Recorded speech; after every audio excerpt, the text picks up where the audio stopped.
Cet exemplaire de la série 200, qui a servi à homologuer la 205 T16, est équipé d'un moteur en alliage Leser 4 cylindres, 16 soupapes de 1775 cm3. Ce moteur est suralimenté par un turbocompresseur qui développe 200 chevaux. Les 4 roues sont motrices en permanence. La boîte de vitesse est à 5 rapports avec lubrification par carter sec. Le pont arrière et le pont avant sont équipés d'un différentiel autobloquant. Les suspensions sont à roues indépendantes avec double triangle. Et les freins sont en commande hydraulique à double circuit.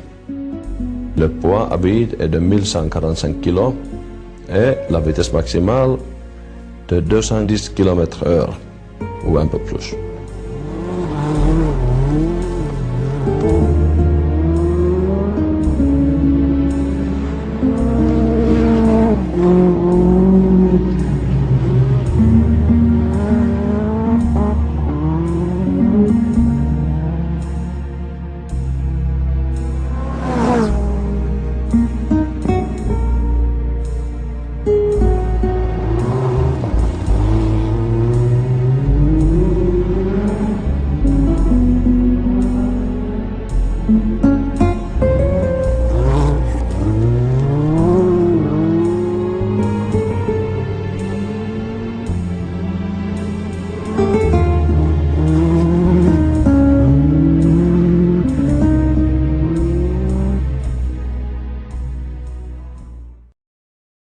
Harry, est-ce que vous pouvez nous présenter vos deux grandes amies?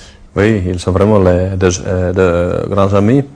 C'est émouvant d'être entre les deux. Mais en tout cas, le premier amour, le vrai, c'est ici, c'est 205 Turbojet, Evolution 1, qui était évidemment conçu pour la compétition, qui a vraiment, véritablement commencé la révolution à l'époque. Un autre concept qui n'était jamais vu. Le moteur était très puissant à l'époque, c'est-à-dire tout au début, il y avait peut-être 320, 330 chevaux et qui a monté petit à petit jusqu'à 350. Aussi, la transmission à l'époque était très avancée et pour moi personnellement qui rendait la voiture vraiment très facile à conduire et qui m'a rendu très confiant au volant. C'est le différentiel à glissement limité, fabriqué par les Anglais, les Ferguson.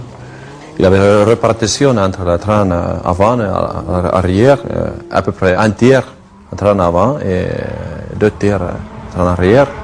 Et en plus, pour la goudron par exemple, on peut changer cette répartition.